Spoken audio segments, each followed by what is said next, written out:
سلام، وقت همه عزیزا بخیر باشه. یه نکته‌ای که هست که اینجا میخوام بگم، خیلی از عزیزا چه تو کانال VIP چه تو دایرکت میان میپرسن که چرا کندوهای ما عسل نمیارن، در حالی که زنبوردارای اطرافشون دارن عسل رو برداشت میکنن. دوستان به این نکته توجه کنید. تو پست‌های قبلی هم بهتون گفتم شما تو زمانی باید به زنبوراتون برگمون بدید که زنبور تو اوج زنبور سازه، یعنی زمانی که اون شهد منطقه میاد ضعیفه و بعد زمانی که شما دستی دارید بهش میدید اون موقع باید برگا رو بدید. بهتون گفته بودم زمانی که زنبور سازی دارید قاباتون و برگمون ما رو میدید، زنبور میبافه بیا 15 قاب 20 قاب 30 قاب میکنید. زمانی که به شهد منطقه رسیدید دیگه نباید برگه بدید. اگه اون برگه بدید در 12 کیلویی که اون شهد داره میاد میخواد بیاد عسل بشه دیگه خرج همون موما میشه. پس شما قبل از اینکه به شهد منطقتون برسید باید برگهاتون داده باشید و آماده شده باشه. بعد اون دیگه عسلاتون رو برمیدارید استراکتور میکنید، دوباره به شهد بعدیتون که میخواید برسید از این پوکا استفاده میکنید. خب یه زمانایی هست خب خیلی از عزیزا برگموم حالا ندارن میخوان پوکه بدن، تخریزی رو بکشن جلو. خب اونو تو فصلش گفته بودیم که پوکه بدید زنبور بیاد جلو. خب خیلی از عزیزا خب پوکه دارن، خیلی ها که گفتیم از الان یه خط تولید بذارید واسه تولید پوکه.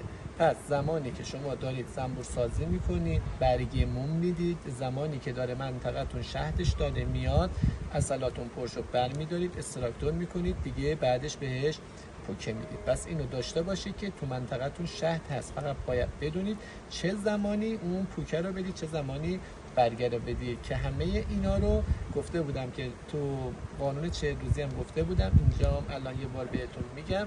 زمانی که به شهد منطقه رسیدید حتما از پوکه استفاده کنید.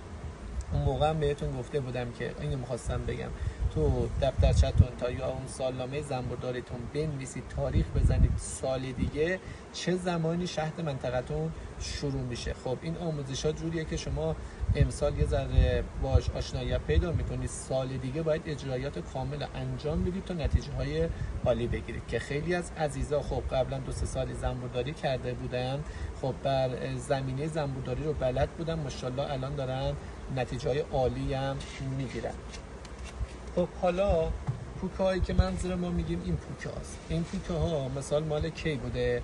ما این پوکه رو این برگمون بوده برج 1 و 2 دادیم زنبور، از برج 12 دیگه میبافه تا برج 2 دیگه کلا برگمون یا پوکه داشته باشیم میدیم جمعیت سازی میکنیم، زنبورا رو میکشیم میاریم رو 20 قاب 30 قاب. بعد که دیگه خوردیم به شهد دیگه اون قابایی که اینطوری عسل داره رو پره برمیداریم استراکتور میکنیم.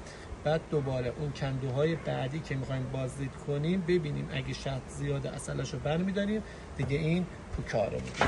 دیگه اینم یه نمونه برگمومیه که مال شرکت هفت گوهر داره میزنیم که خب داریم استفاده میکنیم. حالا نتایجش رو بعداً بهتون میگم. حالا فرق این دوتا رو حالا یه بار گفته بودم، فرقش اینجا میتونید ببینید. این از پایین خالی، از بغل از دور اطراف مثلا مومش کمه، فضایی که این دور بر هست خیلی تاثیر داره. یکی هم که معدن شاخم میشه برگ موم بالایی ولی پایینی یک دسته، از وزن این 3 تا 4 کیلو میشه، این پر بشه این ولی کمتر میشه.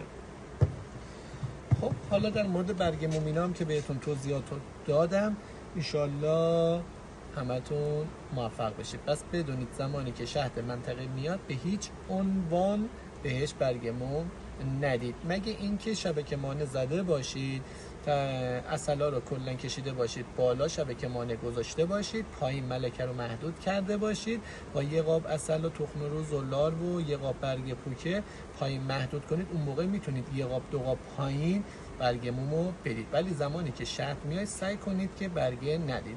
حالا خب اینا رو تو پست‌های قبلی هم بهتون گفتم، برید همونا رو هم اجرا کنید.